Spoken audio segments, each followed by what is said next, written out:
It's finally finished, but we're still stuck in supernatural purgatory. This podcast is a rewatch of all 15 seasons, and hopefully our way to finally escape this show. Join us once a week for a fun, informal discussion on each episode, and leave comments on any specific upcoming plot points you'd like us to discuss. Here we are. Yes. Salvation. I'm surprised it's got an 8.9, because it's not very...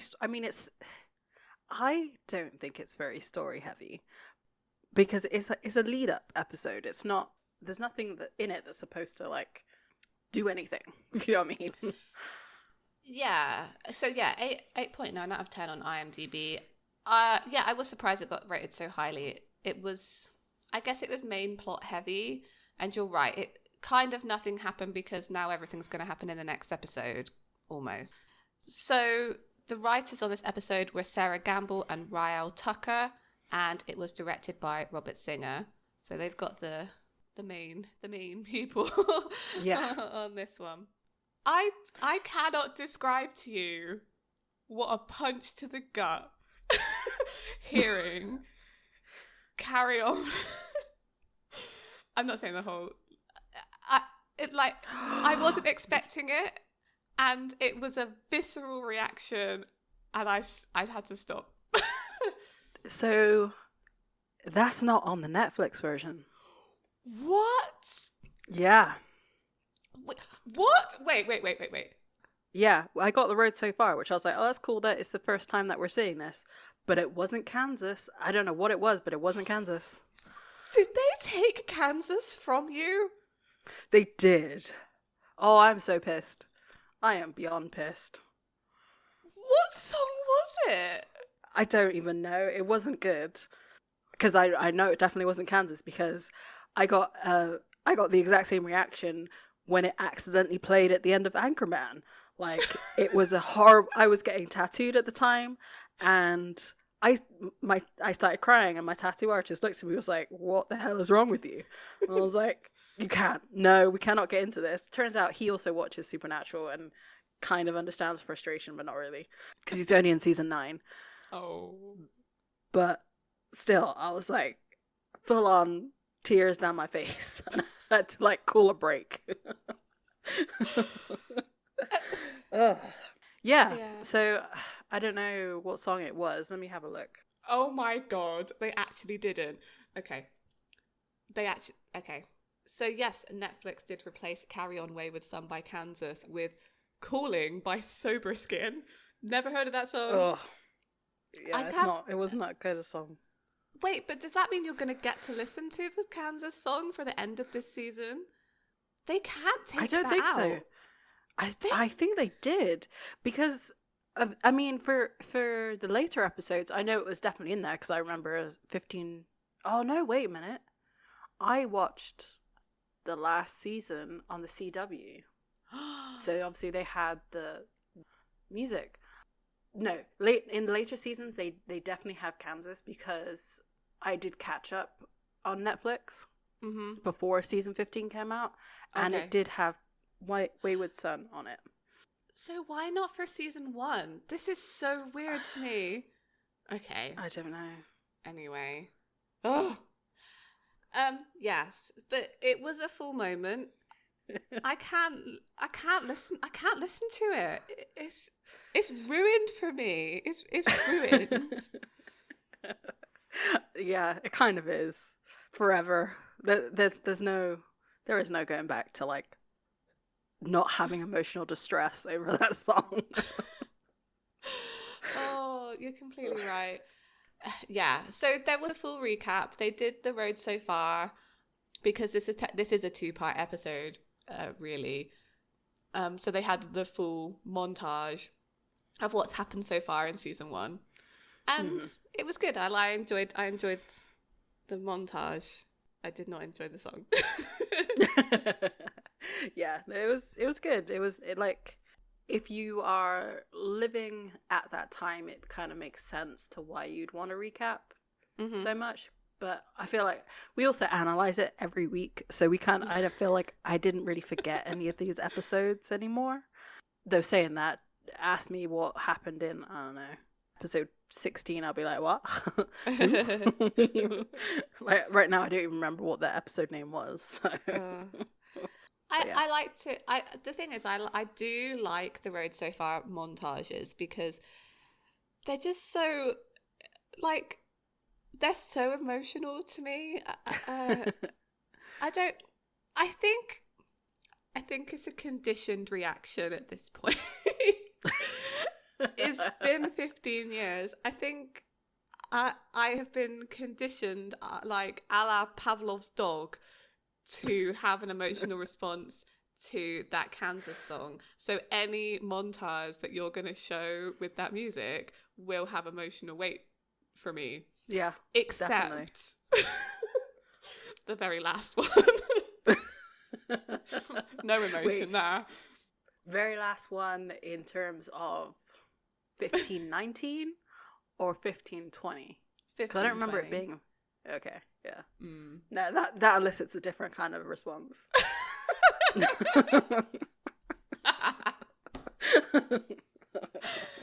Oh, but yes. Oh, I'm really sad that they got cut out, because that would have been, as horrible as a reaction I probably would have had, it still would have been nice to be able to have that reaction.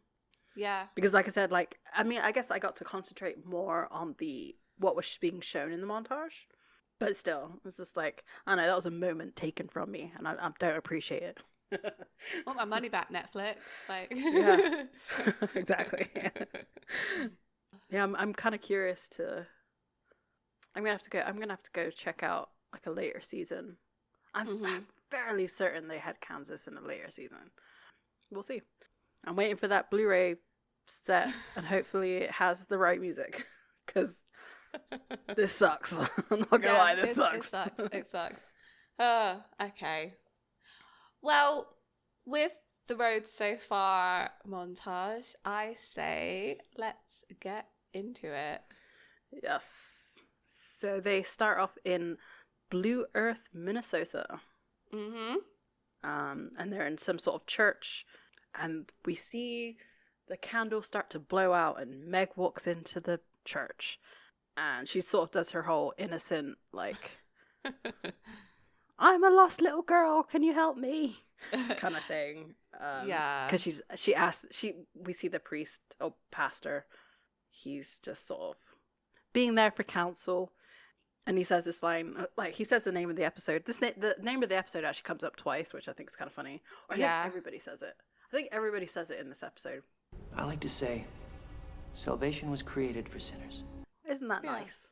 And then we actually see, like, Meg's eyes turn completely black. Like, you can't see any white now. Yeah. Which I thought which is pretty cool. I think that's the first time it's been like that. I think the pilot in Phantom Traveler only had black irises. I don't think the sclera went black. And then I don't see. I'm still not sure if they turned her eyes black at the end of Shadow. Like, it's too dark to tell. Yeah. Yeah. But yeah, it was really. It was cool to see. I missed it. I mean, how many times have you seen it after this point? Like, it's a lot. But it's still kind of, again, like, I'm talking about visceral reactions here. Like, it's good. I have a story.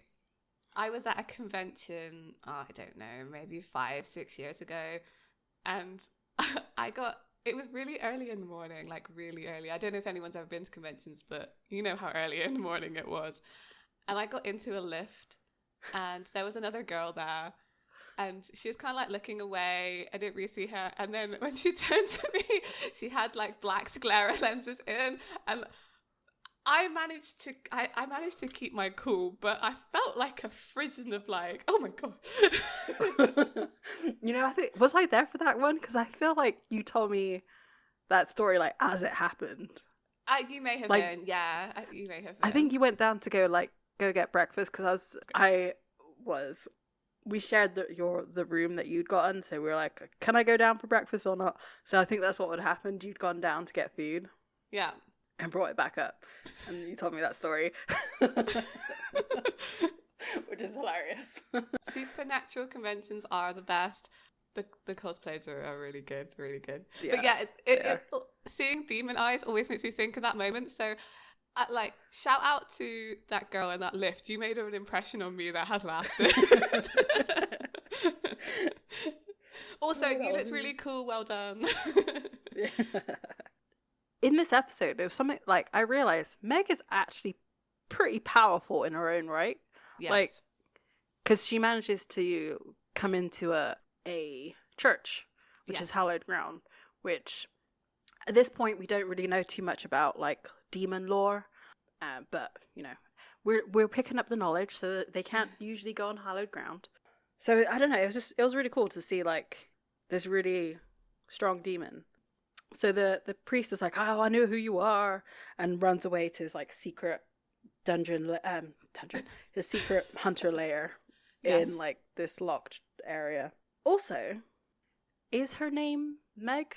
Like, her demon name Meg? Or is it her body that she's possessing named Meg? Is her body who she's possessing? Because they look her up, right? She actually does exist. That's true. So we never actually know what her, like, demon name is, right? No. Oh my gosh. This blew my mind. No, I guess when Meg hops bodies, she just takes that identity with her. I mean, we learn a bit about how demons come about later on, and I guess some demons would want to leave their other identity behind. But you would think that other demons would call her by her demon name. Right. Yes, so Pastor Jim, he goes to his basement, and it's obvious that he's a hunter. Like, he has all the papers, he has a knife.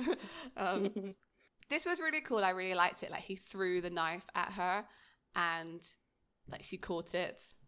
Mm-hmm.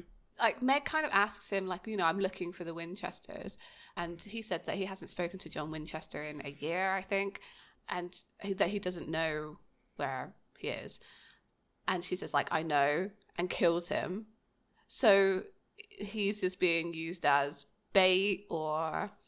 Mm-hmm. Yeah, it's bait, right? But she is ruthless. She is absolutely ruthless. She just watches him die. Mm-hmm. But then again, she's a demon, so... It's allowed. They're not exactly known to be good people.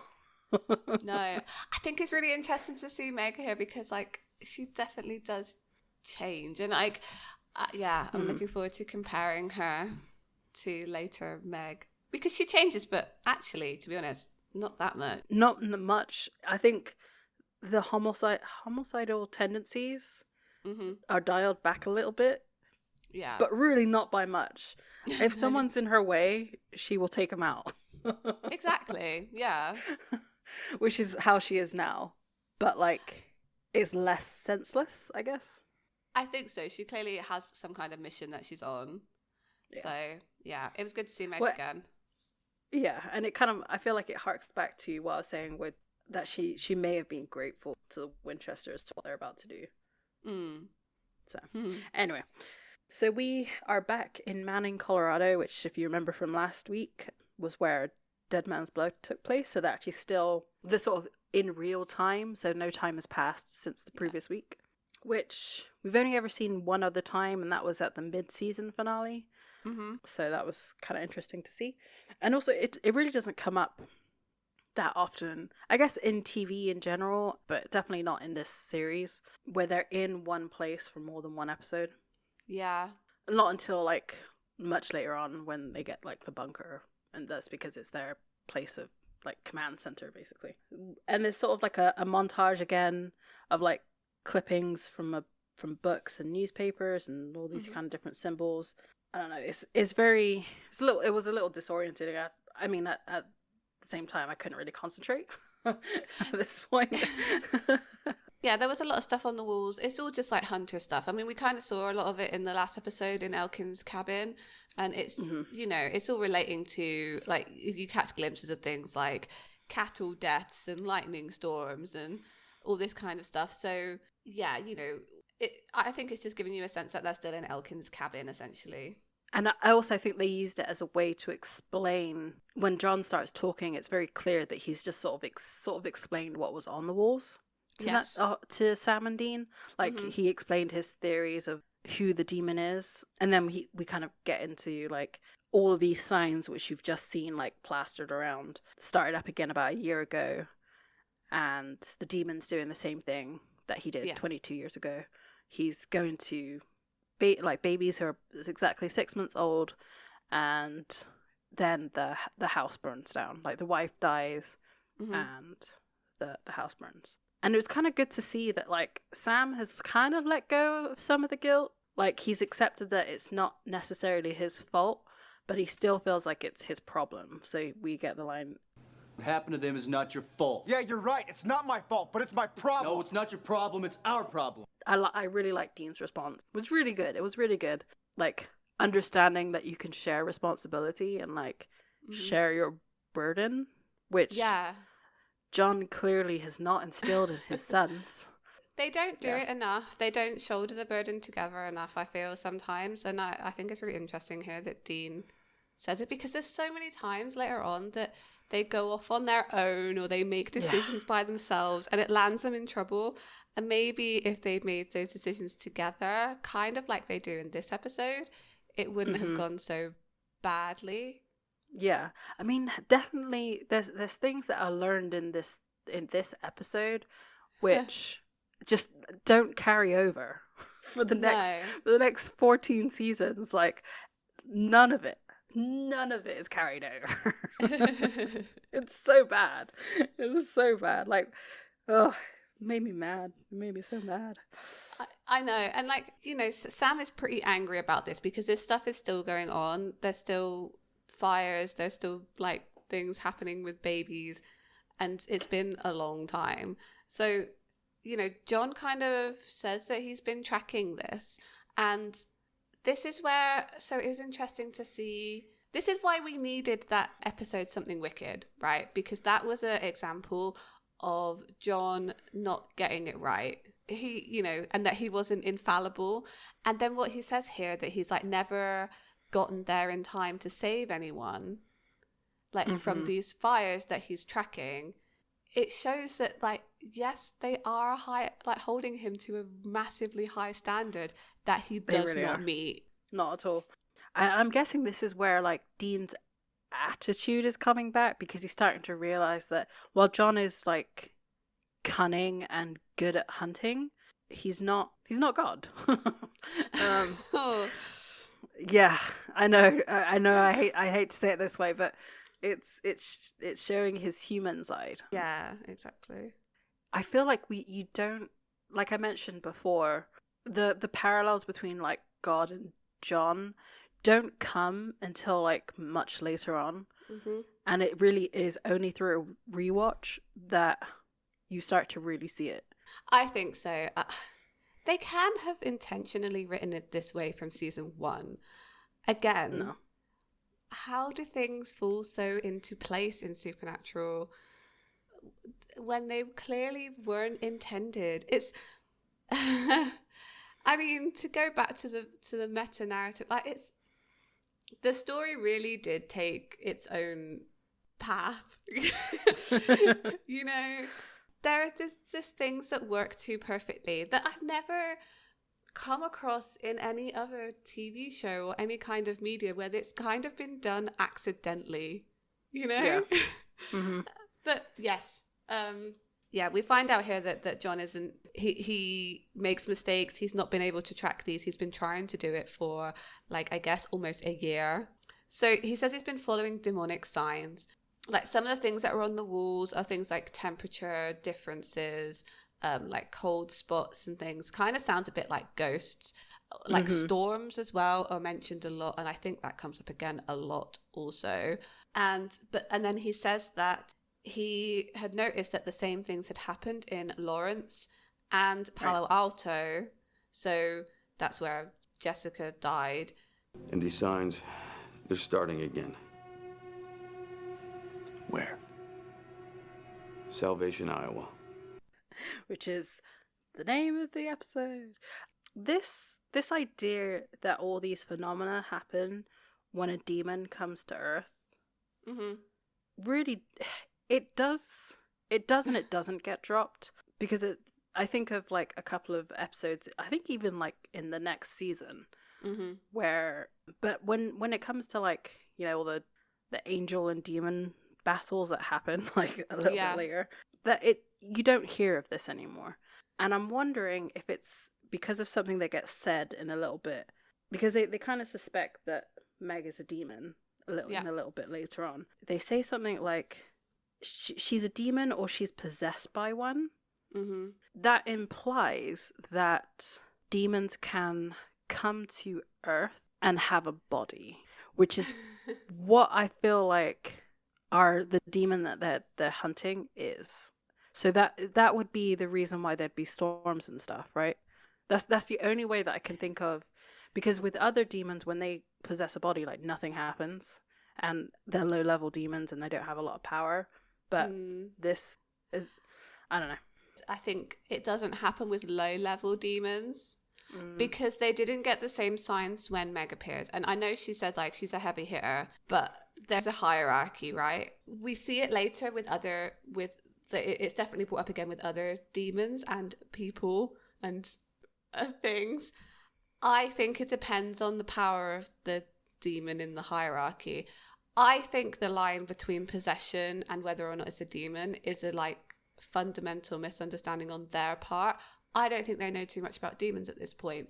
If you think about Pastor Jim, he didn't have, like, he knows what demons are, but he didn't have anything in his like hunter's lair that could stop it or slow it down. He didn't have a devil's trap, he didn't have, they don't know any of that yet. So I mean, John shows a bit later on that he does know some stuff, but it seems on the fly.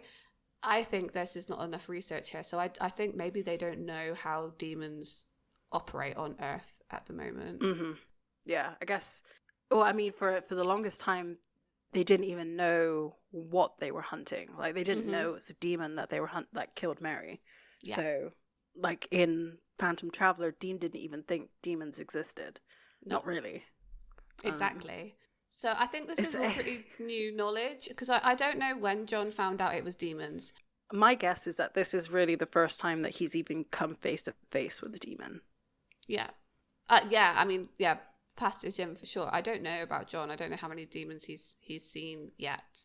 I mean, he didn't even really see Meg, so maybe he's not come across any so far.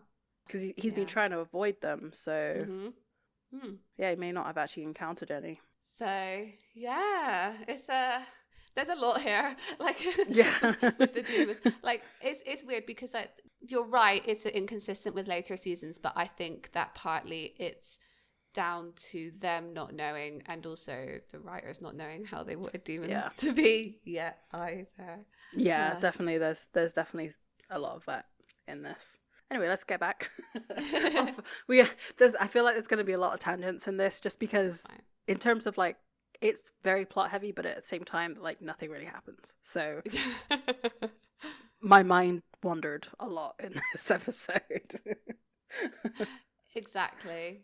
So we see them entering Salvation, Iowa, by going past the sign that says that you're leaving Salvation, which I thought was funny. And the thing on the sign says, "Are you ready for Judgment Day?" There's a Bible verse there which is JW 227, which is not real, does not exist. It's not a Bible verse. And I just thought, is the JW for John Winchester? That has been, like, I did look it up, and that seems to be the general consensus. But like, what does 227 mean? Like, what would that refer to? Because there's no book in the Bible that is JW, which just doesn't exist. So there is a John 227. So yeah, it basically says like, "But the anointing that you receive from him abides in you, and you have no need that anyone should teach you. But as his anointing teaches you about everything, and is true and is no lie, just as it taught you, abide in him."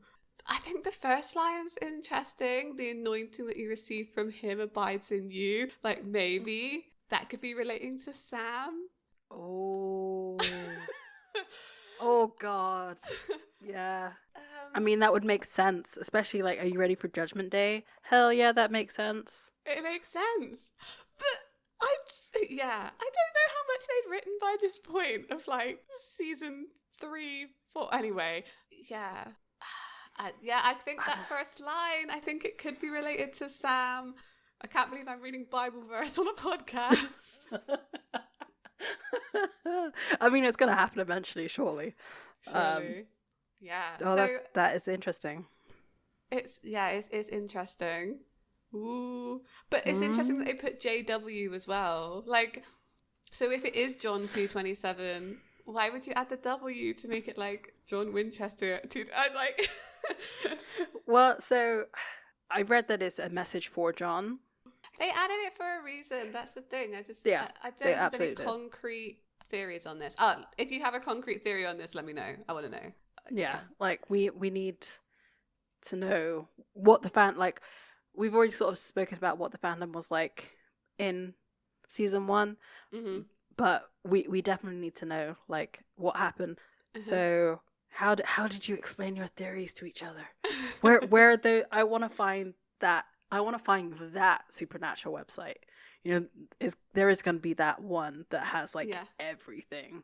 It's probably gone by now, but like, it'll be amazing. So, as they're driving down the road, John suddenly pulls off the road into like a wooded area, and he gets out of his truck and sort of slaps it, and it's like, "Son of a bitch!" It's like, okay, dude. Yeah. And it turns out that he just got a call from Caleb, who's been mentioned a few times by Dean mostly, sort of looking him up, and he told him that Pastor Jim is dead and that it was caused by something demonic. I said here, John seems frantic, almost panicky. He seems... Definitely. He seems more concerned about his friends and his like hunter buddies than his family. I said it. Oh, you said it. I said it. You're right as well. You should say it because you're right. Yeah, the concern. Because I would say, like, you know, Dean and Sam get out of the car. Dean is almost looking at him like he doesn't recognize the emotion on... Do you know what I mean? Yeah, definitely. Oh, that hurts.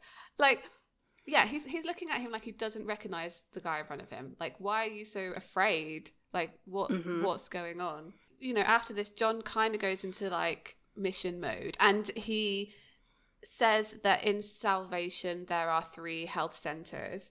And he wants them to split up separately and go find out about all the 6-month-old babies in this town. That's hundreds of names. Like, Sam's like, what? He says to them, just, like, get it done. So I said, like, when he's talking about Pastor Jim, I really did think that John was going to start crying. Yeah. No, I could see that. And so this also is what got me. Like, he was ready to jump into action, like, straight away because of other people. Whereas, like, when it was his sons... See, now, there is also the element of the fact, like, that they know it's a demon and that's what they're hunting. So that is probably more why he's frantic versus, like, oh, it's a ghost. As bad as that sounds. Yeah. But even still, like, it's very inconsistent. Yeah. So as they're driving, like, as they're about to drive off, Dean kind of makes a gesture like, are you okay? You know? Because like I said, I think he's a bit like, what's going on? And John, the line he says here. Dad? Yeah. It's Jim. You know, I can't...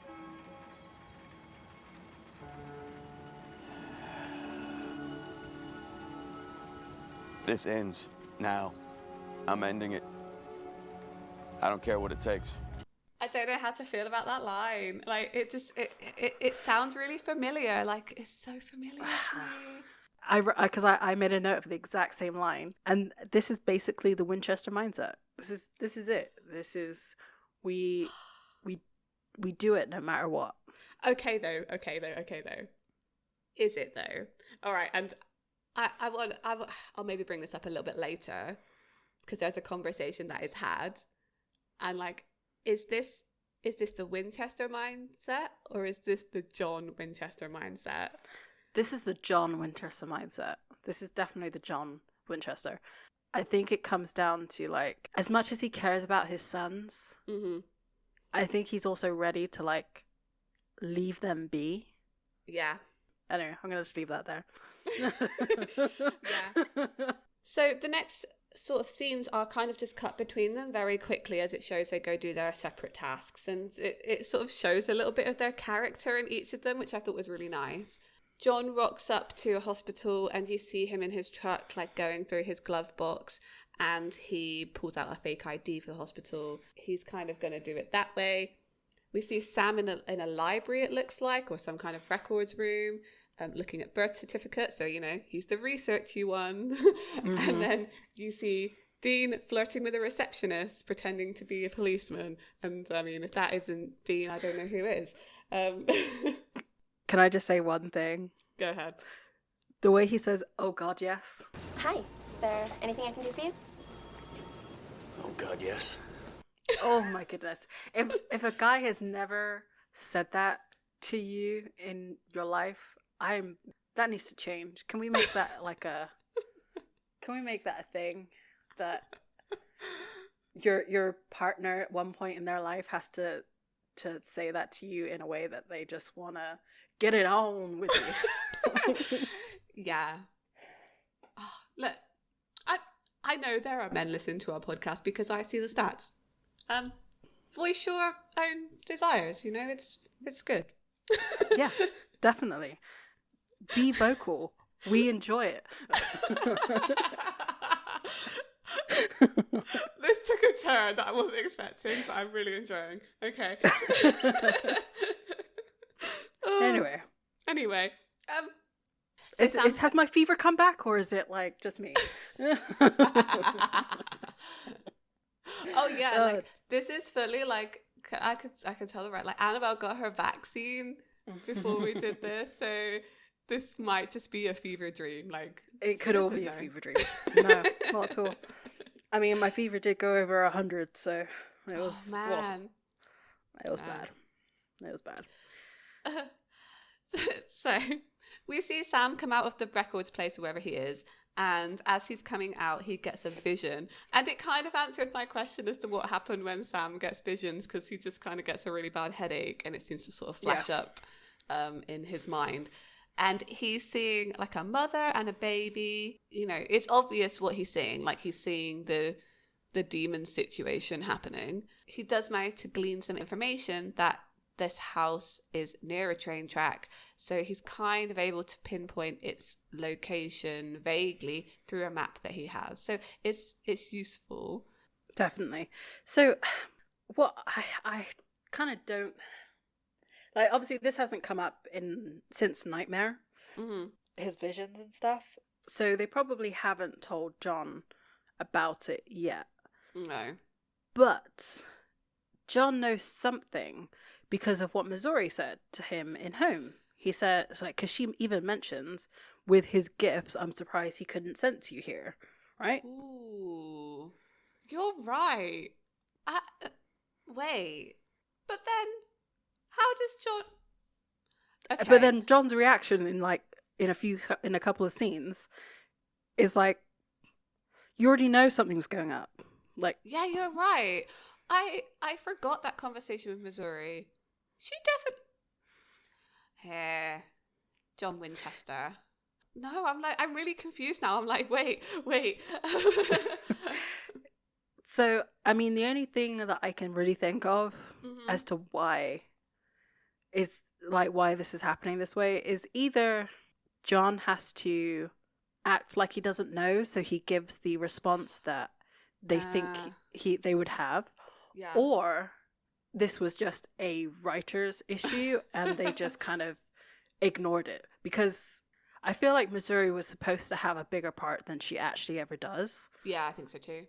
So the fact that like she never comes back, or she does but way later, I think it was more just like that they decided to ignore it.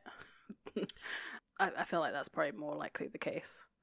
Yeah, I don't know, maybe Okay, this is the only explanation I can give that makes sense, like, canonically, is that, yes, she mentioned that he had gifts, but maybe John doesn't realize the extent of it, and this has kind of shown that it's escalated further than he thought it had, and that's why he's mad about it, if that makes sense. Yeah, that makes sense. Because obviously he accepts that good people can have powers like Missouri, and he's okay with that.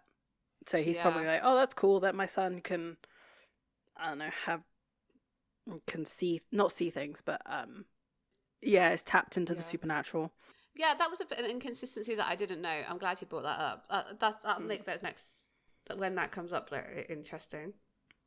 So Sam uses this vision to go and find this lady, and he finds her fairly easily, to be fair, because he recognizes the house from his vision as he's wandering around. He finds out her name is Monica, and she has baby Rosie with her. You know, he kind of goes up and introduces himself, finds out the information from her that he needs to find, that the baby is 6 months old, just as they were expecting. To the day she's 6 months old. which means that it would be going down that night. And I mean, Sam does a good job here. I think he comes across like endearingly enough that you could believe that he just moved down the street. It is a little bit weird, but I think Monica just kind of feels a bit more sorry for him rather than like, this guy's a weirdo. Yeah. I mean, he definitely has this sense about it. Like, he's acting as if he's lost a child almost. I don't know, that's how it kind of came across to me, because he's like, take care of yourself, and like asking about the baby and all this other stuff.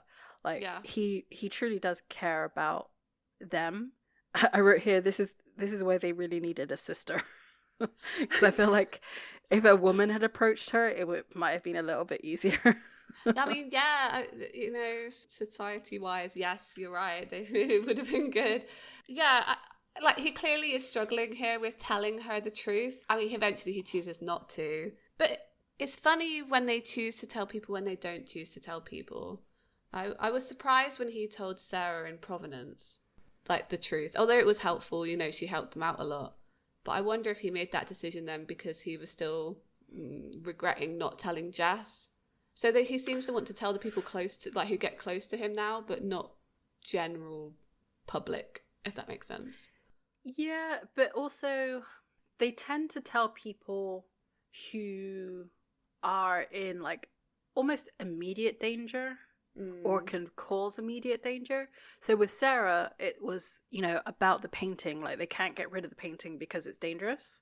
Yeah, and she had seen it as well move. Right, exactly. And she just seen a dead body.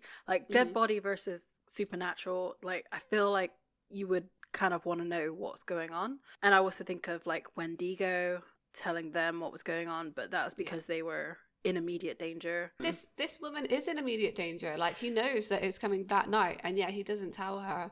But I think it would make things harder later on if he came across as, I don't know, a crazy person now. Yeah, and while yes, she's in immediate danger, they still have time. They know it's coming at night and it's still daytime. Whereas the other things are it's happening at that moment. Especially Wendigo, they were in the forest with it. It could attack at any time.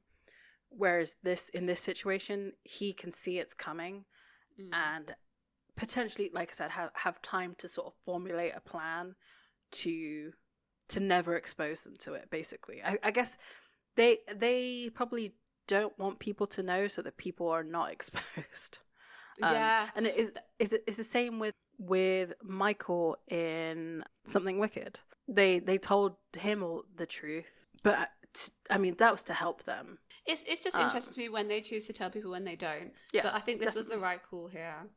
I mean, as he walks away, he kind of gets another headache, and the whole sequence plays out. Which okay, I have two things to say about this. First of all, what's the deal with the ladies wearing white nightgowns? Because it was Mary. When he sees Jess on the side of the road, she's wearing a white nightgown, despite the fact she didn't die in one. And now this Monica lady, it brings back to mind. Okay, it brings back to mind burning witches I don't know why. Oh. And I guess all these women did catch fire or were going to catch fire. And I don't know why, but that image of like, I guess you're thinking like witch trials and things in like a white shift, it brings back to mind burning witches. I don't know why they chose that as a stylistic thing. I mean, obviously there's the whole white of being innocent. Mm-hmm. I'm not really sure, but the thing that caught my eye was the hanging on to like the clown Oh yeah, mobile that thing. was the second thing. Is this why Sam's scared of clowns? No, so it's because of him being left alone in like a Chuck E. Cheese, but it's clown themed. But yeah, so I was like, we don't know what Sam's fears are yet, but like clowns. We could guess. Yeah.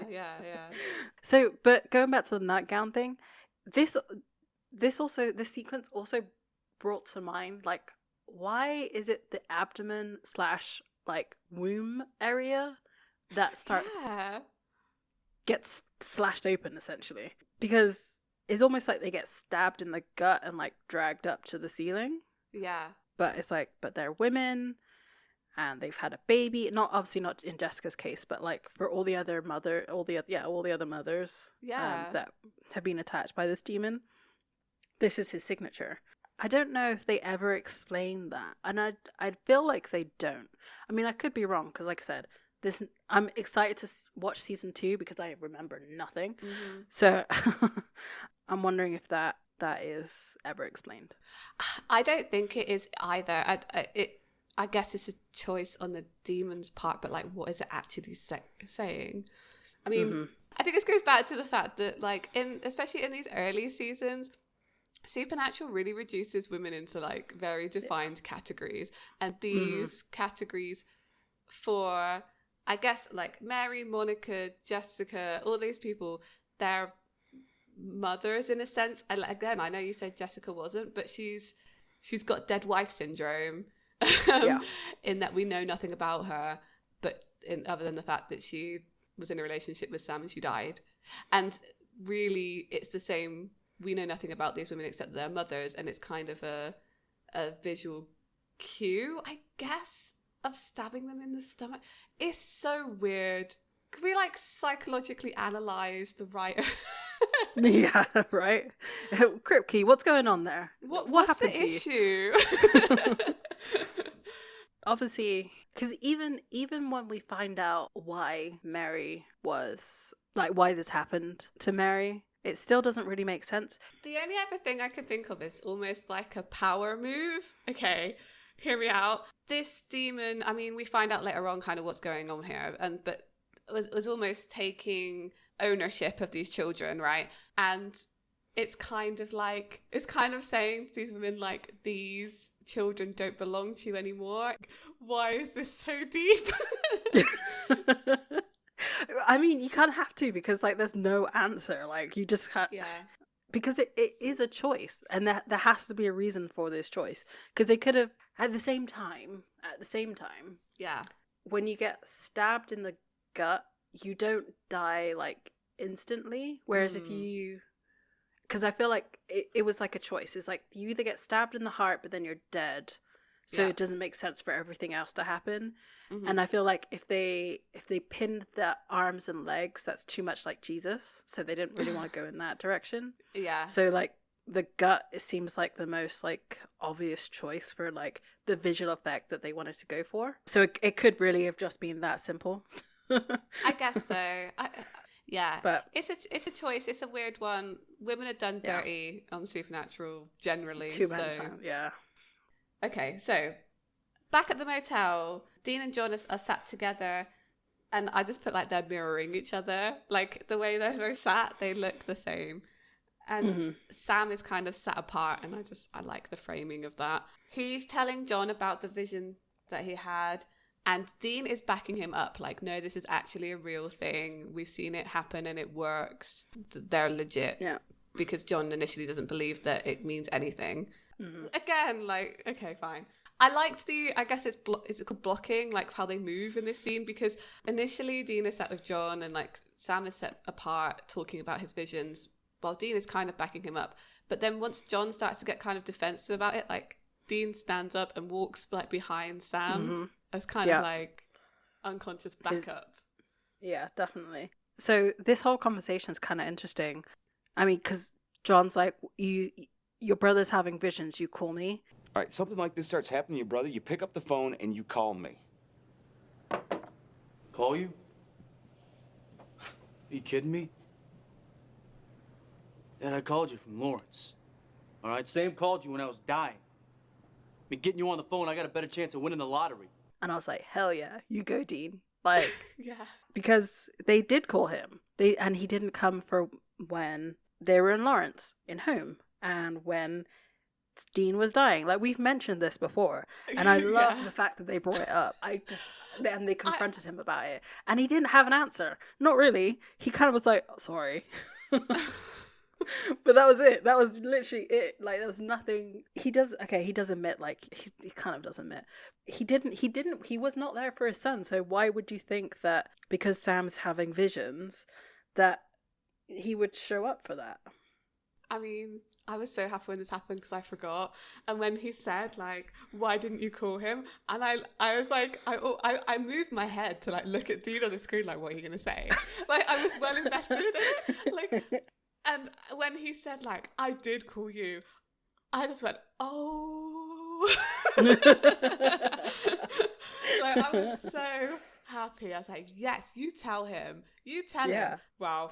But I would say John does look remorseful. Like, he knows he's messed up here. Again, you know you've messed up if Dean's telling you you've messed up. Like, that's John's perspective. Definitely. I mean, he says he doesn't like his new tone. Oh, I'm not real crazy about this new tone of yours. You're right. I'm sorry.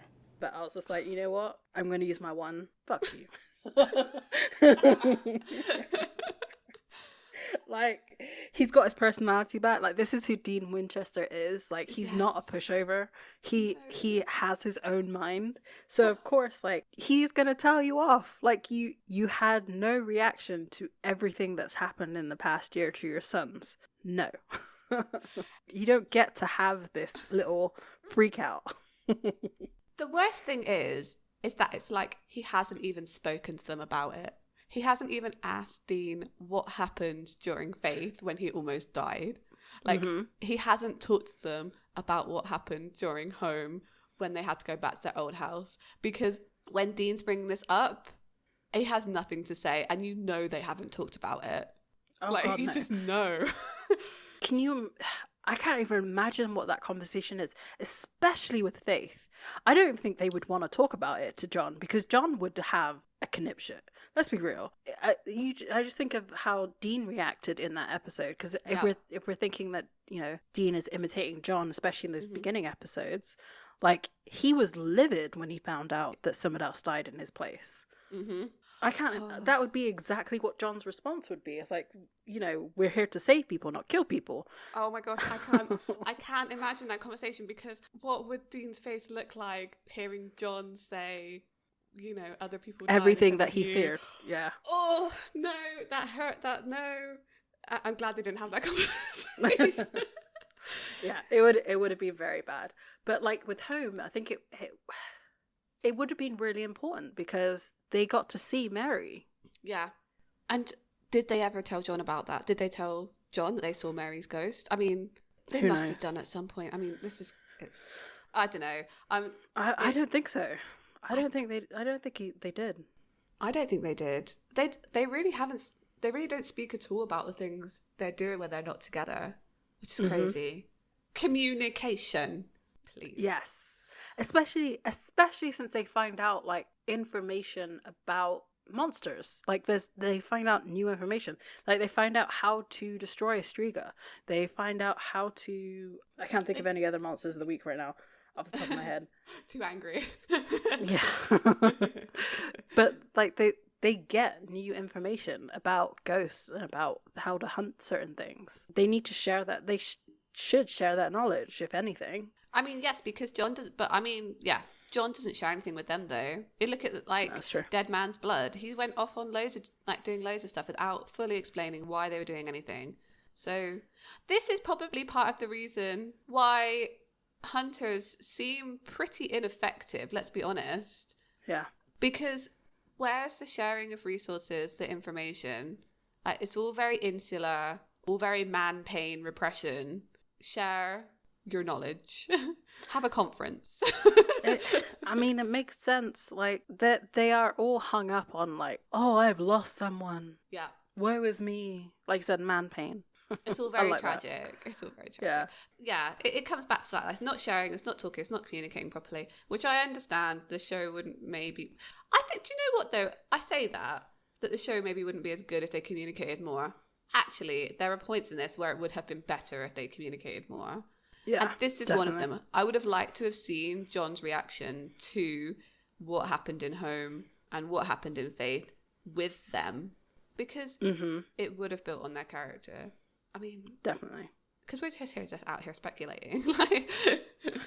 Yeah, there's definitely way too much left up to like imagination, which is not a good thing. Not always. I mean, not always. I like a fanfic gap as much as anybody else, but I mean, just address it.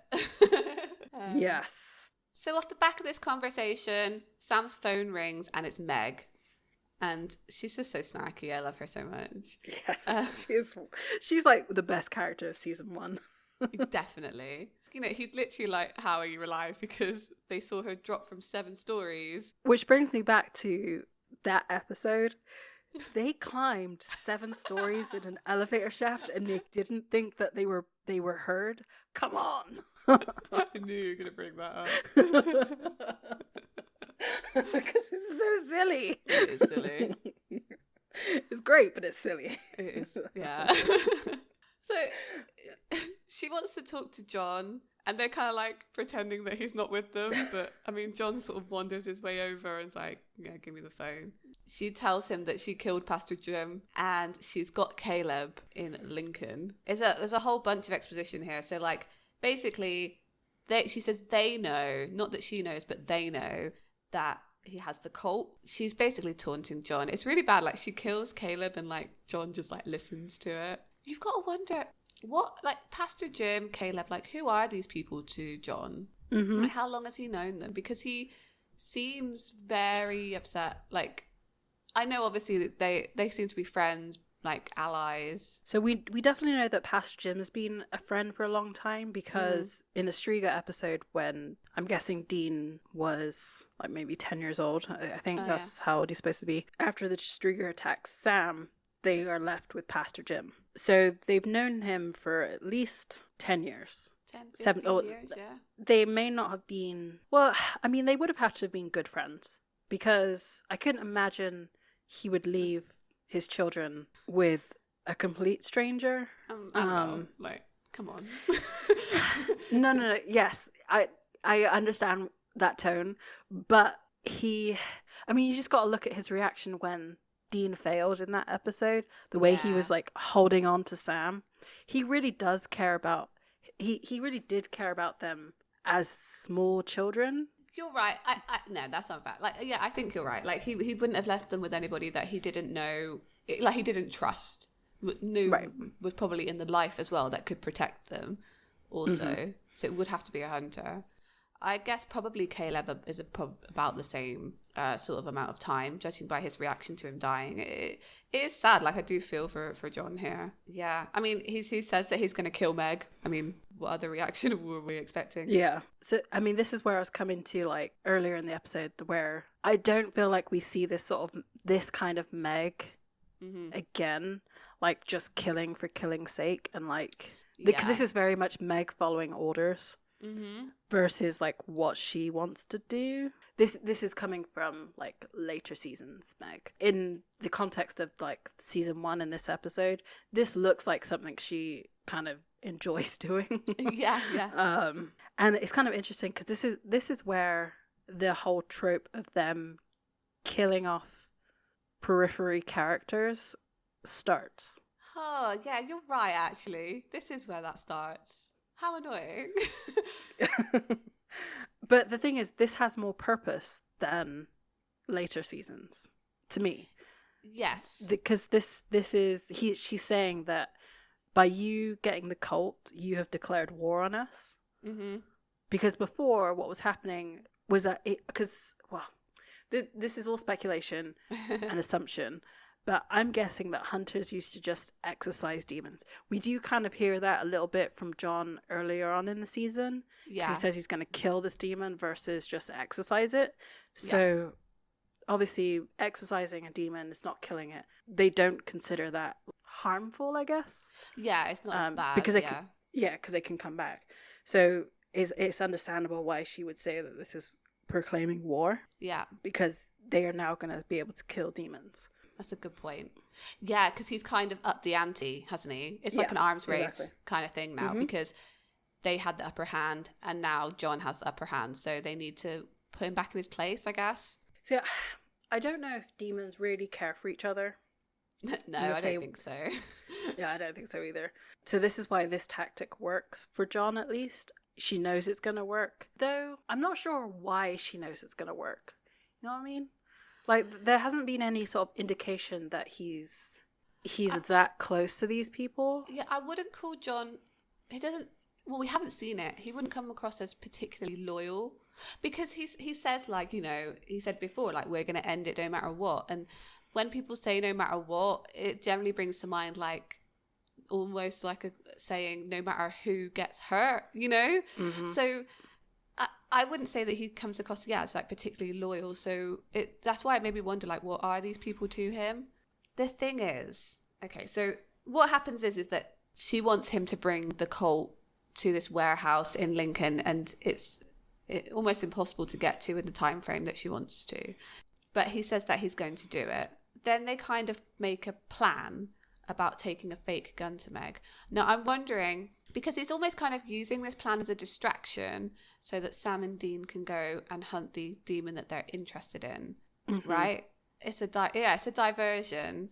I wonder if that hadn't been the case. Like, if Sam and Dean weren't there to go get this other demon, would he have gone to stop his friends being killed? You see? So I'm not sure that it would have worked if they weren't there with him. Yeah, that's true. Yeah. Because, like, so they make this plan. They're going to take a fake gun. Well, John's going to take a fake gun to Meg. Dean isn't happy about this, but Sam's figured out that they're going to stay behind because, and John even says that he's going to buy a few hours. So he is using it as like it is a tactic. It's not just to stop his friends being killed or sacrificing himself for his friends. It is a tactic to ultimately get what he wants, the end game of killing this demon. That's true. So this is also where they discuss like whether Meg is a demon or if she's possessed by one. So you think Meg is a demon? Either that or she's possessed by one. It doesn't really matter. I just wanted to bring that up. Another sort of, to go back a little bit, I love the fact that she calls him Johnny. I thought it was really funny. I was like, it's so... I can see why Sam hates being called Sammy, because it is very, like, childish, kind of. I mean, not really. Like, I guess if you're used to being called John and then someone calls you Johnny, it's just like, it is an insult. But if you're always being called Johnny, then it's just whatever.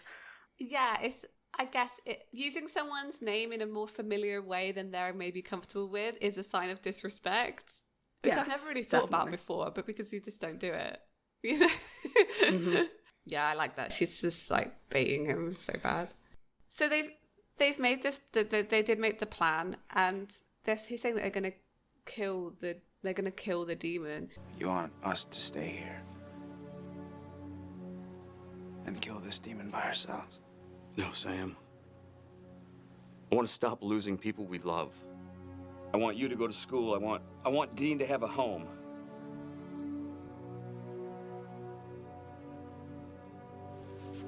I want Mary alive.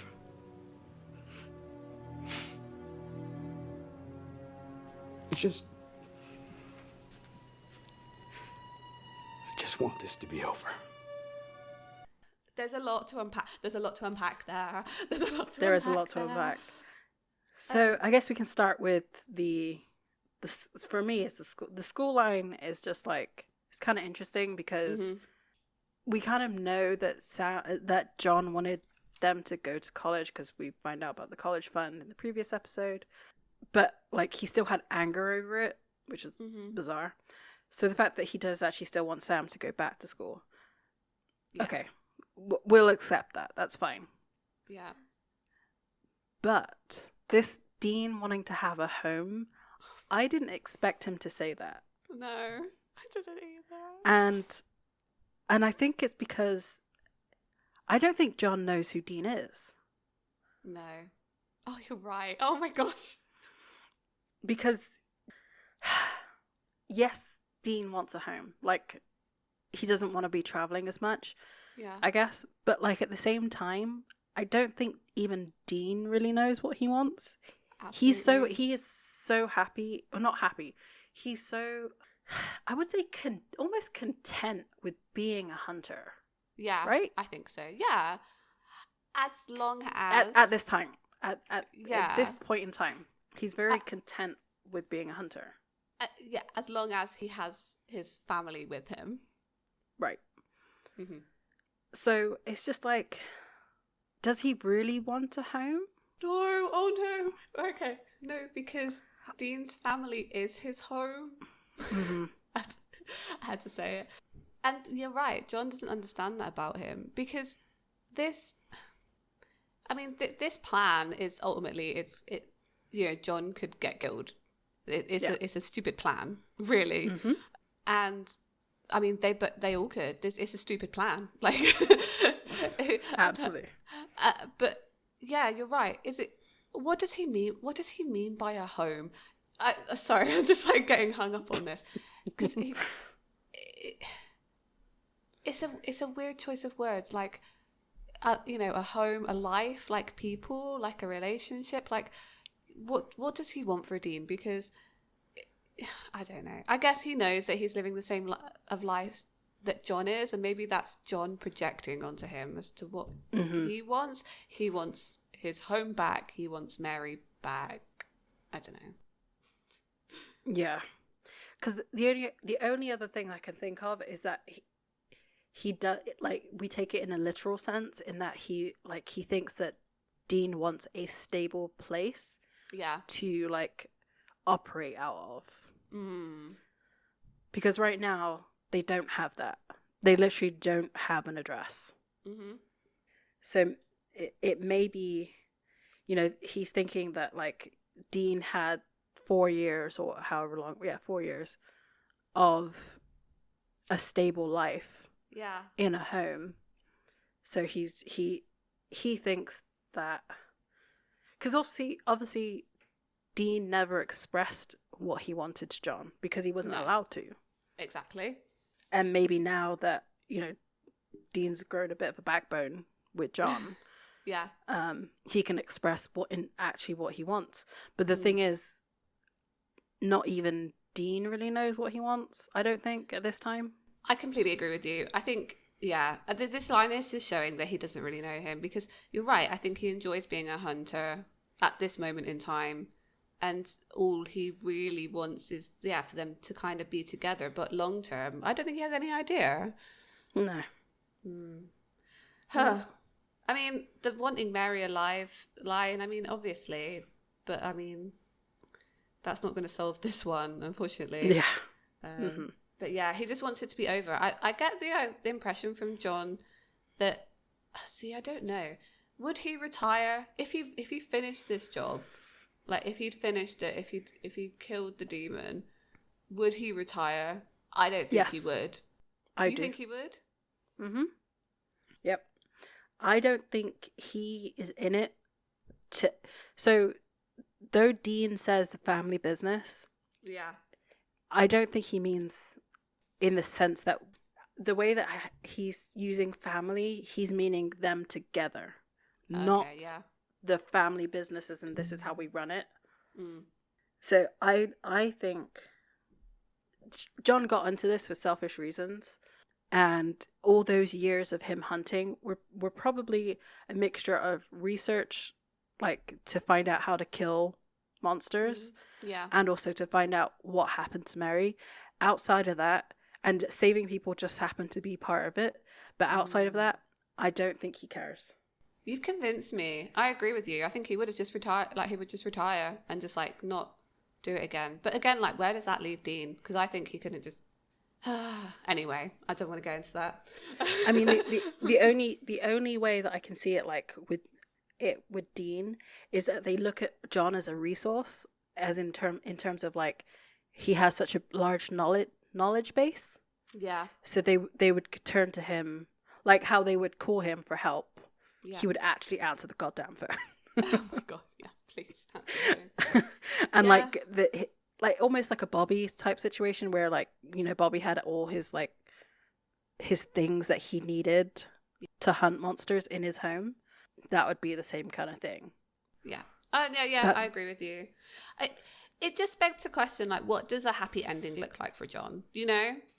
Yeah. Because it seems like in his mind here, he has one. Like, he has an idea of what it would be. But it just seems so far from reality almost at this point, you know? So do you think his happy ending is his death? Like, in his mind? I think that's the only ending he can, like, conceive for himself, honestly. Mm-hmm. Yeah, so, me too. Yeah. Because that's the only way that line of "I want Mary back" makes any sense. Absolutely. I think his ending for that, as he sees it, is him dying, and I guess leaving it so it's a safer world for Sam and Dean, so Sam can go back to school and Dean can do what he wants, you know? Mm-hmm.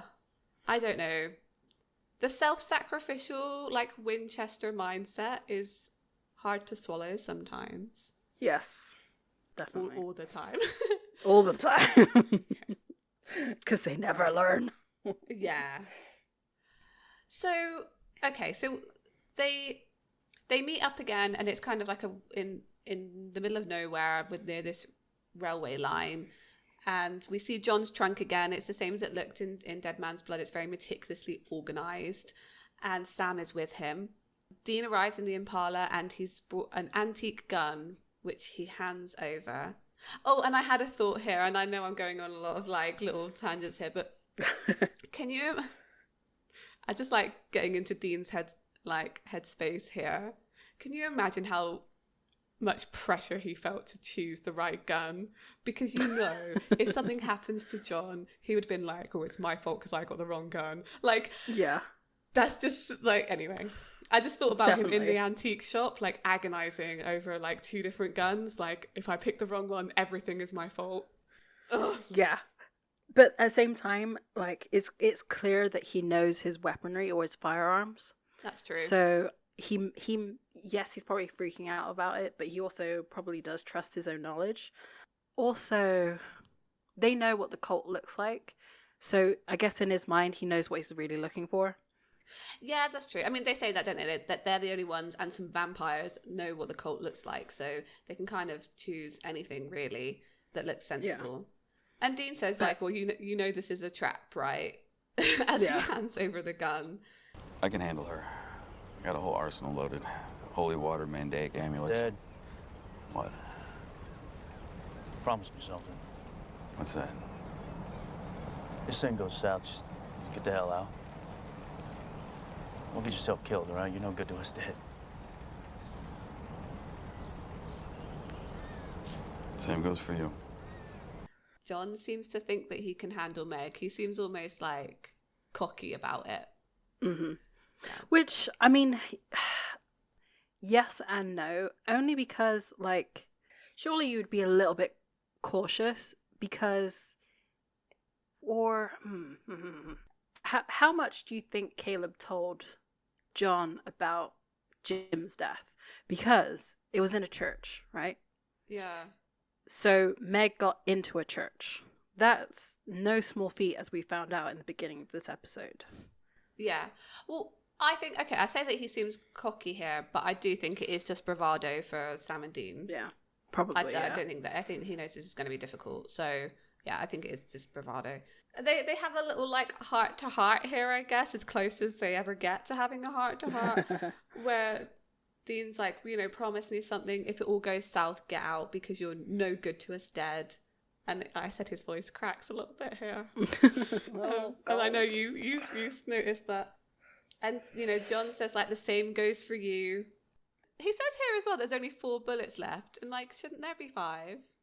So I think a revolver only one... has 5 chambers or whatever it is.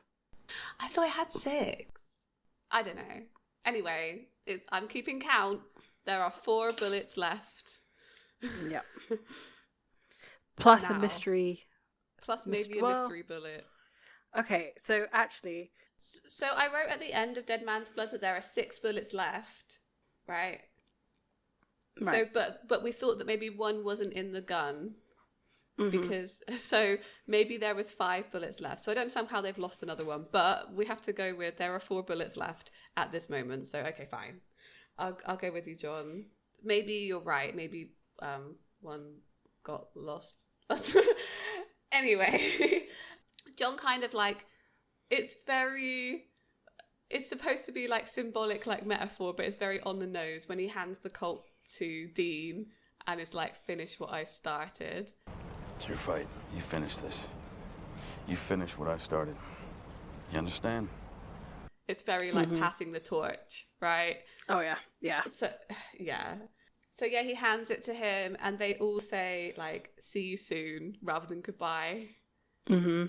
Yes. Bon voyage. Yeah. Well, so actually, Dean doesn't even say it. Like, he says it after John has left. Oh, yeah. Ugh. He says, like, Blech. later. Oh, no. Dean, come on. No. Right. So, yeah, they said their goodbyes or their not so goodbyes for now. And John arrives. I guess he made it in time because he was saying, like, it's a really long drive and he didn't go on a plane. So they kind of build up to, like, what he's going to do in this bit. So he takes his holy water and a rosary with him. And he's kind of looking around the warehouse place, like outside, and he looks up at the roof and there's like a smokestack thing up there and it's like, oh, this will be handy later. And then it cuts back to Sam and Dean watching Monica. Sam's theorizing how they could get Monica to leave the house. Maybe we could tell him there's a gas leak. Might get him out of the house for a few hours. Yeah, and how many times has that actually worked for us? Yeah. Could always tell him the truth. Nah. I know. And they mention here the gas leak line, which they tried to use in Bugs. Well, so it does. It does eventually work. In the beginning of season 15, they evacuate a whole town because there's a gas leak. Oh my gosh, you're right. Was that a callback? It probably was. It was. Oh my god. What? The deep cuts, guys. Well, so, I mean, that only worked because there's a whole network of them, so it makes it look better than just, like, 2 random dudes, like, hey, you got a gas leak. Or no, it couldn't even be 2, because, like, Sam has already introduced himself as a neighbor around the corner. Like, yeah, it'd just exactly. literally be Dean. So I love that there's a callback set in season 15. I didn't even think that and Sam says, like, oh, we could tell them the truth. And, like, I love this because they kind of look at each other and are like, nah. But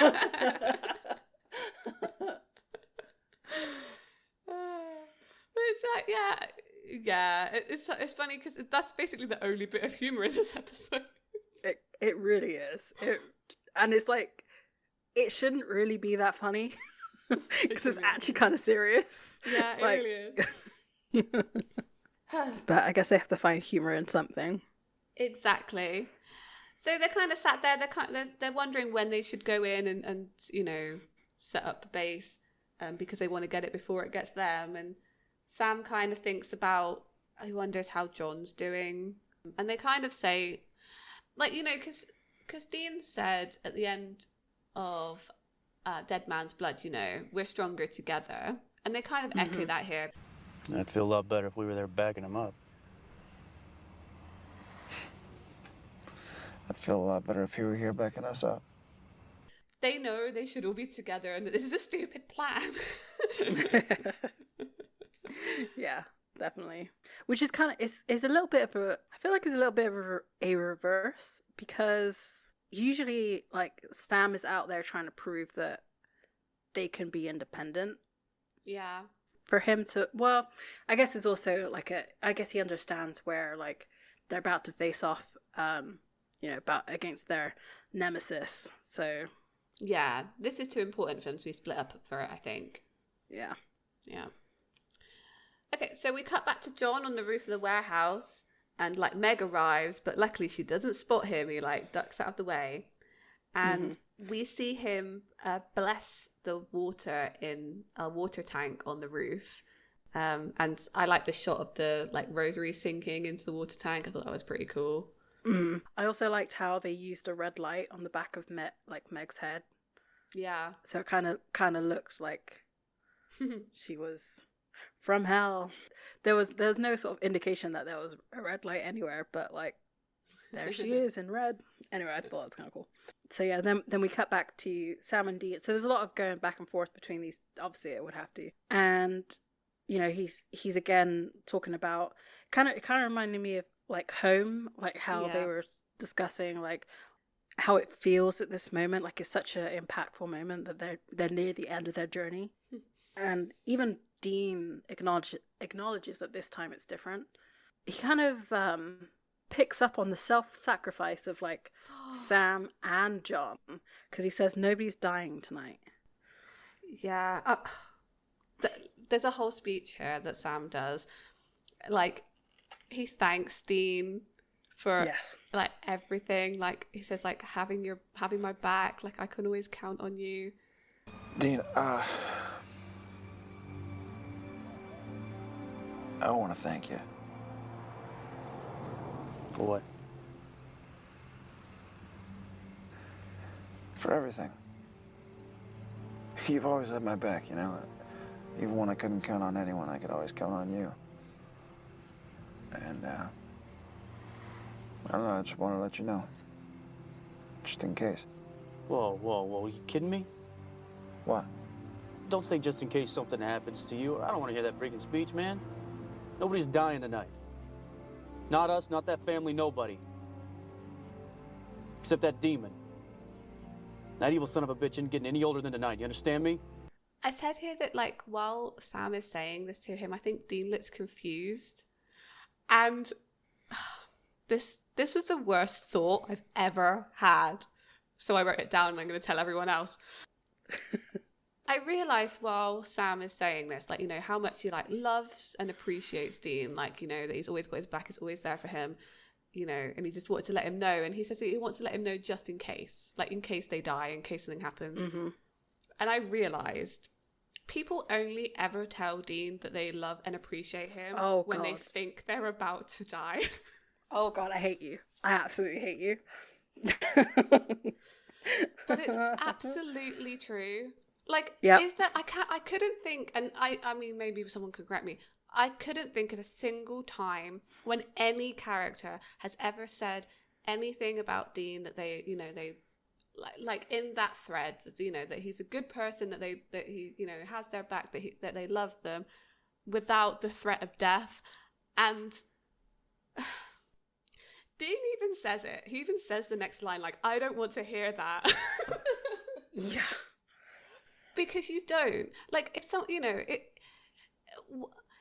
that moment of like, self-sacrifice, it makes it seem like it's final, if someone's telling you that.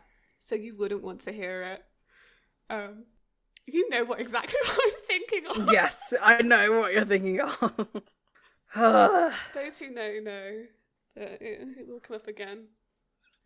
God, it really is everybody. Oh, Jesus. I'm so sorry. That's such a depressing thought. And it's so sad.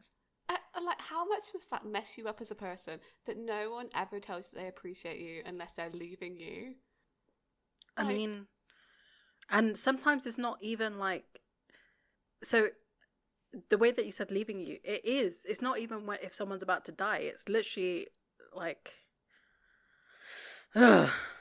I have tears in my eyes. Like Me too. I'm so sad for Dean Winchester. Can someone just give him a hug? And not leave him. And then not leave. Just stick around. The sheer abandonment issues, I just can't even go into it. Yeah. It's the worst. You know, he kind of makes a joke. He does say, like you said, no one's dying tonight, no one except that demon. And he, you know, and I said, look, but he still looks very emotional as he turns away from Sam. Yeah. I mean, he doesn't know what's coming, but we do. Yeah. That conversation for me was just, it was too much. Oh, I'm so angry about how they treat him sometimes. Someone just like, he just needs the appreciation, please. Yes. Yes, he does. I'm ready to move on. So they are back at the factory, or back at the factory. Like, John approaches Meg, and I just love that she insults him for a good, 2 minutes. Though I must admit, considering what they say about you, I thought you'd be taller. I always love that I thought you'd be taller line, and villains use it so much, and I don't know why that's such a read. I mean, it's kind of true. Like, when you build up somebody to the point of a John Winchester, he should be a giant among men, but he's just a man. It made me wonder, what do they say about him? What is his legend? Because you don't really find that out, ever. What That's are the true. campsite, fireside stories that demons tell about John Winchester? And I mean, eventually that kind of gets wiped out because it's about just the Winchesters in terms of Sam and Dean. I think a lot of people forget about John, which I'm glad. I think so too. Wow. Yeah, God, I do love Meg. I do. As evil as she is, and she's great. She's so good, but not. I think part of it is that you don't see many women as villains who are this ruthless. I think that wasn't very common, especially in the early 2000s. I don't remember it being seeing very ruthless women. I think that's what I like about her. She's just out. She's maybe following orders, but she's always also just out for herself. Yeah, and having fun. Yeah, I mean the only kind of thing I'm thinking of is maybe there's Buffy as well. There's a couple of there's one. Yeah, exactly. There's one. There's only one. Yeah, there is a few. You're right in Buffy, but yeah, I don't think they don't have the same impact as I feel sometimes as Meg. I don't know. Anyway. Yeah, and I do enjoy the fact that Meg is so long lasting in this series as well, and she keeps up that kind of ruthless insults to everybody and anybody, because she's truly not scared at all. No, I don't think she ever shows much fear at all in the seasons, to be honest. I like that. Yeah. The only person that she has sort of caution around is her, I say quote unquote father, because I'm not even sure she's really his child. Ooh. So we'll get into that. Yeah. Another demon, sort of, or I assume it's a demon, shows up. I assume so too, and I was like, who is this guy? I have no recollection of you. So, according to the credits, his name is Tom. Okay. Great. Cool name. He doesn't really say anything. He's just kind of there. For a minute, I thought he would because obviously this is a trap. Yeah. For a minute, I thought he was going to be the real demon that they are hunting. See, I remembered. Okay, so just to go ahead a little bit, John gives the colt over, and Meg hands it to this demon Tom. I remembered vaguely that someone gets shot with the fake gun to kind of prove that it's fake, and I thought that Meg was going to shoot Tom with it because he was just a nobody character. Yeah, me too. But no, it's the other way around. He takes it and shoots Meg with it, kind of in the chest almost. You shot me! just shot me! And obviously it turns out to be a fake because she doesn't die. Yeah. And so I wrote here, always killing the female antagonist. Because it's true. If the gun was real, she would have been dead. And I would have been very upset.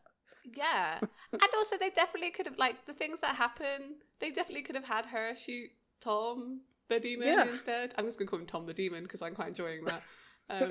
Yeah, it was a weird one. But it also is quite good for the line that she says, like, she's like getting well angry about being shot like it's like a really minor inconvenience. I like that, what that tells you about demons, because it gives you a good insight into, like, oh, they are really tough, but things do still bother them, you know? So, I mean, it kind of brings into question who Tom is. Like, is he a higher ranking demon than she is? He seemed to have some kind of, like, knowledge on the cult. Like, I am really not sure why he's there. Maybe he plays a bigger role in the next episode, because I was really like, why is this guy here? Yeah, he must do, like, because, yeah, I guess so. Yeah. And, I mean, so we know that demons lie as well, so it could have literally been that, like, he said he might have known about the cult, but really he just wanted to get out of hell. Yeah, I mean, you know, there could have been a few things. I'm interested to see, like, because I think he's definitely going to be in the next episode, like, what he's doing. Yeah. I also like the line that Meg says, like, because he starts to, like, back away and is trying to get out, and she's following him, says, we're going to strip the skin from your bones. I've never used a gun. How could I know it wouldn't work? I'm so not in the mood for this. I've just been shot. Well, then I guess you're lucky the gun wasn't real. That's funny, John. We're gonna strip the skin from your bones, but that was funny. So, like, she could take a joke. Yeah, exactly. I just love her so much. She's so multifaceted, Meg. I feel like, yeah, she's fun. Yeah, I love a fun villain. Yeah. Yeah. So John is he initially feigns ignorance that, like, oh, I didn't realize it was a fake. I've never shot it, and then sort of, like, manages to run off into, like, some maintenance tunnels that we saw him in earlier. So Dean is calling John, and he's getting no answer, and Sam is kind of giving excuses as to why he might not be answering. This is why they're still sat in the Impala outside the house. But then things start happening. The radio starts glitching, and there's wind. Lights are flickering. Mm-hmm. So another side note. This is a very minor side note. Why is it that in TV shows, because this is, like, we know it's going to be midnight because we saw in Sam's vision that the clock stops at midnight. Yeah. Why is it that in TV shows and movies, lamps are kept on all night? Nobody does that. Look, Annabelle, the show is dark enough. Like, I tried to screenshot it the other day, and I just got a black screen. So, look, let them have their lamps. Because I was just thinking, like, I can't imagine what their electric bill is. Plus, in 2006, we didn't have LED light bulbs. So, like, those light bulbs got hot. So it's actually kind of dangerous. Yeah. No, Fire safety. Don't leave your lamps on all night, people. Yeah. You know, unless you're shooting a TV show. Shooting a TV show. So we see John get back. He manages to get back to his truck. He did a little run. He managed to get back to his truck, but all his tires are flat. Okay, this is telling way more about me than John Winchester here, but I've definitely driven on a flat tire. Can you just not if they're all flat? What would happen is that the rims will get, like, deformed. So, well, technically, yes, you could probably drive, like, a little bit. It's like, if you wanted to then replace those tires, you'd have to replace everything. But, like, you know, in a life or death situation, you know, like this, I feel like he could have driven off. Maybe. Yeah. Anyway, I think he could have at least gotten, like, maybe a mile away, because they weren't just flat. They were flat. They were completely deflated, like, slashed open. So I don't think so, because I've also driven on a flat before, but it was just the one. Yeah, same. Just the one. Yeah, I just wondered because, like, I just thought about it when he turned up and he like immediately gave up. I was like, couldn't you have gone a little way with that? I don't know, and stolen another car, but he doesn't. He runs off again, and again, like they're cutting back and forth because it's trying to show this is all happening at the same time. So Sam and Dean have broken into Monica's house and they're kind of sneaking around. Oh, I love that her husband like confronts him with a baseball bat. Get out of my house! Get out of my house! Mr. Holt, please. Be quiet and listen to me. Be quiet and listen to me. We were trying to help you. Yeah, Like that's it never, great. like it doesn't always happen. Like they manage to get away with it most of the time, but I mean, Dean overpowers him pretty easily and like pins him to the wall with this baseball bat. And he tries to explain that they're there to help him. Mm-hmm. And like Sam's shouting to Monica, like, don't go into the nursery. I mean, I think Dean like punches her husband and like he knocks him out, I think. Because he puts him over his shoulder. So I don't know what he did guess to so. him. Yeah, like I guess it's helping him more than hurting him in the long run. Yeah, like I can't imagine him wanting to try and because he doesn't want the husband to go back inside. Yeah, exactly. Which is exactly what he would have done if he was conscious. Yeah. I mean, yeah. So he manages to get him out of the house, I think. And then we see Sam running up to the nursery and kind of the scene is playing out. So Monica's been pinned to the wall. She's like sliding up it as he runs in. And he shoots at the demon. Like it's there and he shoots at it. But before that, we focus on his eyes. And they are yellow. When Sam fires the Colt, the demon turns to smoke. So I guess this is where a powerful demon can make a body, basically.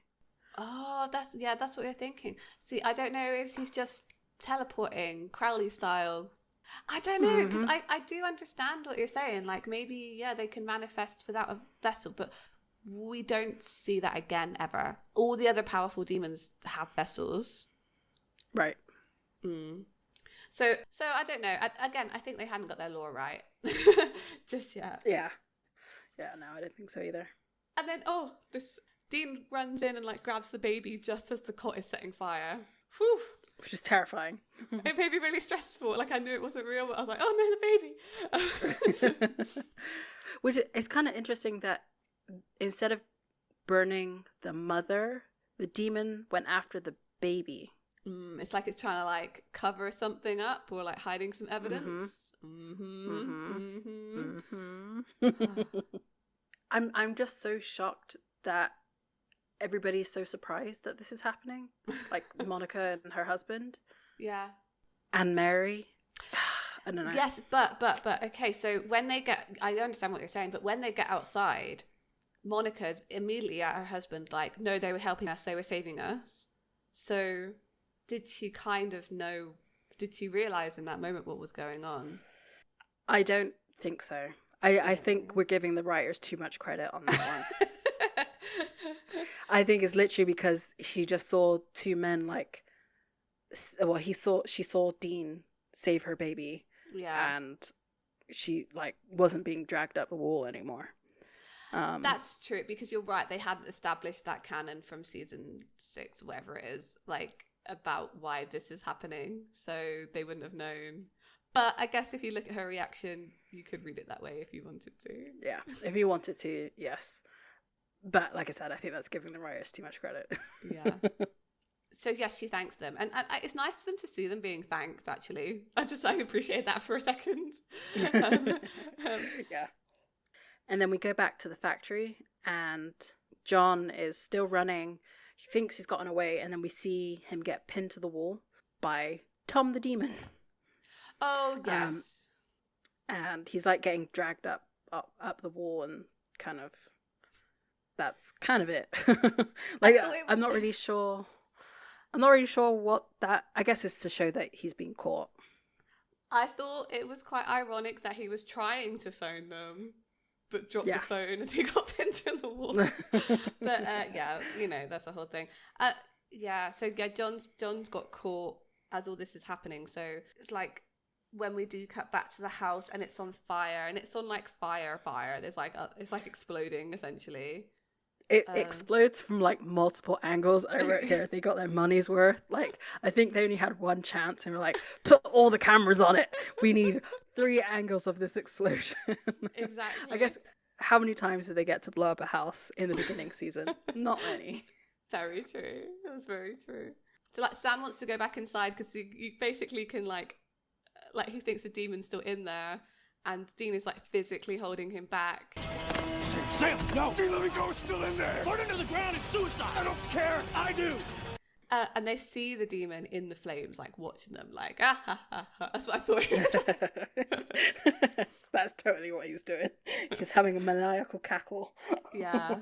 So yeah, they didn't. No one was doing well today. They were having a bad day. I mean, that was bound to happen anyway. Yeah. 1, it was a short episode. 2, it's like I said, a lead up episode. Yeah. So nothing could really truly happen.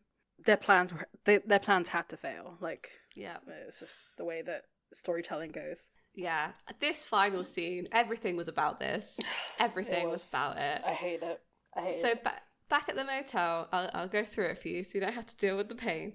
Dean's trying to ring John and he's saying that something's wrong. And Sam is like angry. You hear me? Something's happened. If you had just let me go in there, I could have ended all this. Sam, the only thing you were to end was your life. Dean's saying like, you know, you're just ready to sacrifice yourself and that's not going to happen while I'm around. So what, you just willing to sacrifice yourself? Is that it? Yeah. Yeah, you're damn right I am. Yeah, well, that's not gonna happen, not as long as I'm around. What the hell are you talking about, Dean? We've been searching for this demon our whole lives. It's the only thing we've ever cared about. Sam, I want to waste it. I do, okay? But it's not worth dying over. What? I mean it. If hunting this demon means you getting yourself killed, then I hope we never find the damn thing. This is how we know Dean is not John, but Sam is. Mm-hmm. Yes. Because nothing comes like nothing's higher, like nothing's worth losing family over. Nothing's worth it. Yeah, and when they have had to make those decisions about family being over the world, which isn't very often, they are very emotionally weighted, you know. Mm-hmm. I feel so. Yeah, Dean is not John. John wouldn't think this way. He would. I fully believe if it was really the only option that Sam and Dean would get hurt killing this demon. If he was, yeah. I agree. He also says to Sam, you said yourself once that no matter what we do, they're gone and they're never coming back. I mean, this is from episode 1. That's exactly what he said in episode 1. And then it's the reverse of what happened. Yep. I know. It's funny how this line changes because I feel like Dean and Sam say this line a lot, that like it goes from they're never coming back to no matter what happens, we're getting them back. Oh God, you're right. Mm-hmm. As we find out how like death works in this show, like that switch happens. Like, you know, we have to let it go. As to like, we can't let this go. It's really interesting, and I think I know when the switch happens, but I just want to be totally sure before I say it. At that, Sam slams him against the wall and says, like, don't you say that. And you're right, it is the reverse of the first episode where Dean slams him against that bridge saying, don't you talk about her like that. Yep. It's the exact opposite. And Sam does kind of come to term with that because he does let him go after Dean says, the 3 of us. That's all we have. And it's all I have.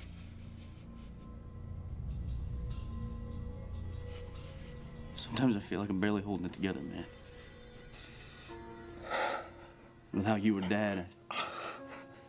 The 3 of us is all we have, and it's all I have.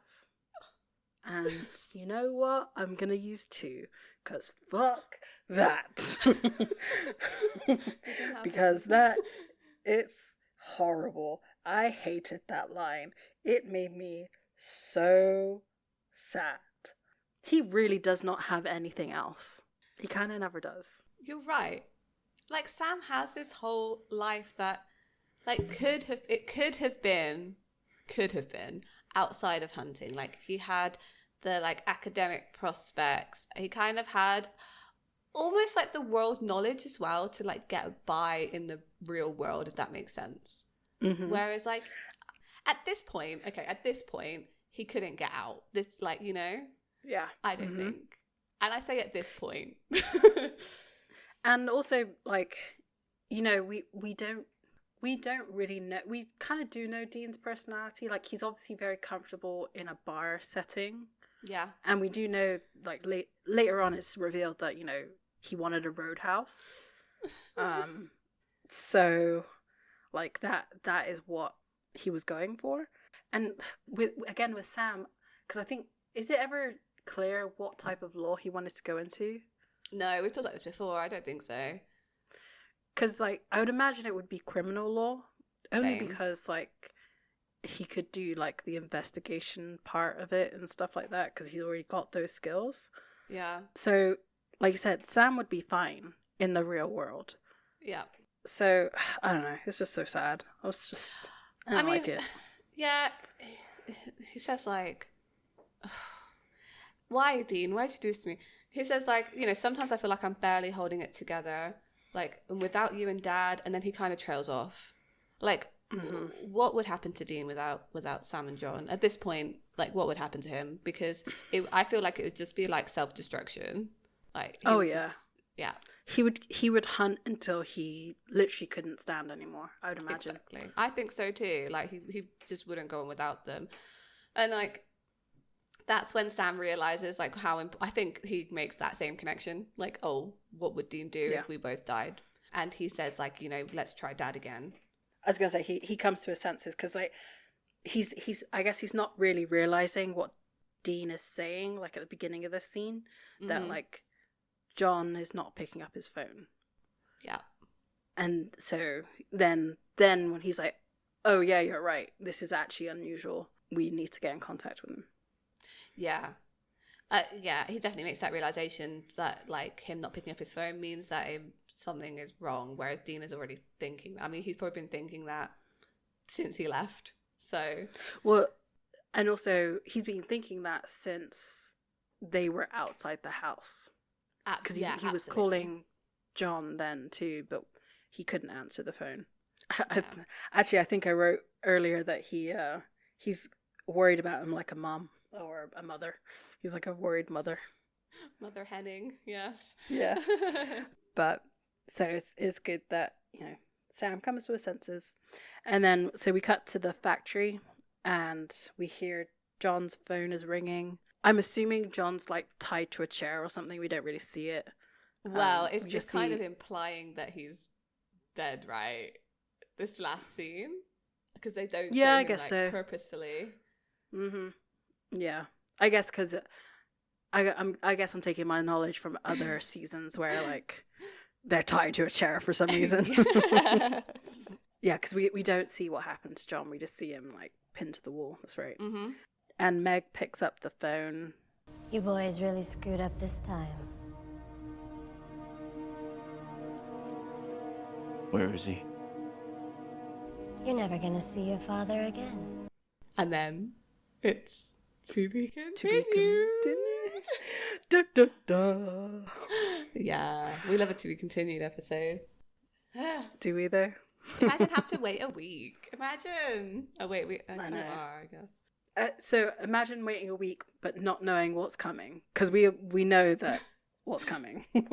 They've been playing up this whole episode like John's going off to be, like, self-sacrificial.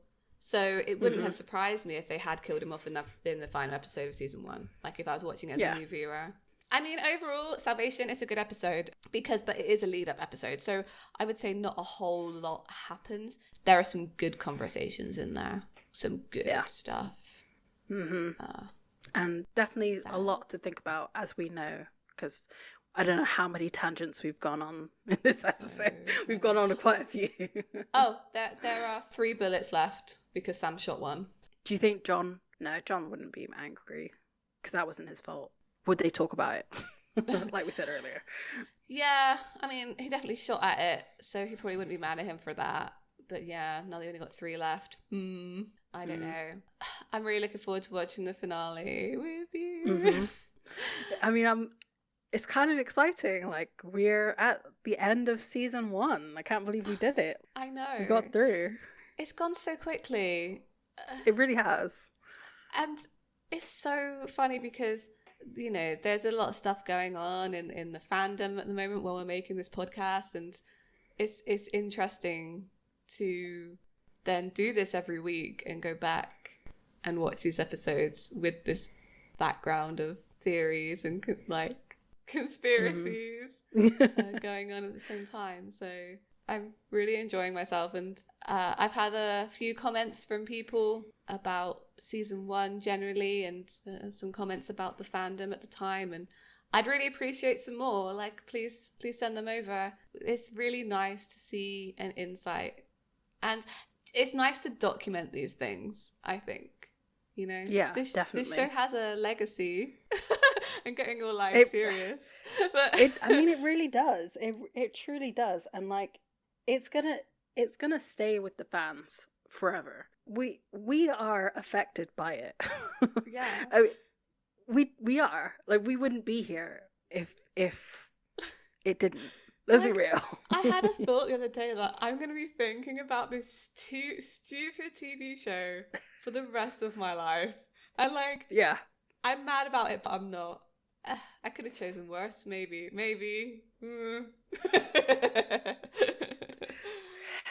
Yeah, I mean, maybe. You're like, I want to go over it one day.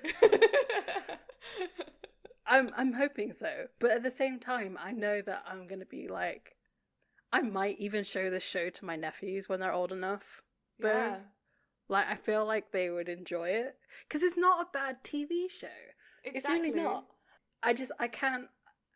I would have to shut up while I was watching it. I couldn't be like, I couldn't bring this podcast into the probably the millionth, because they're way too young now to watch it. Yeah.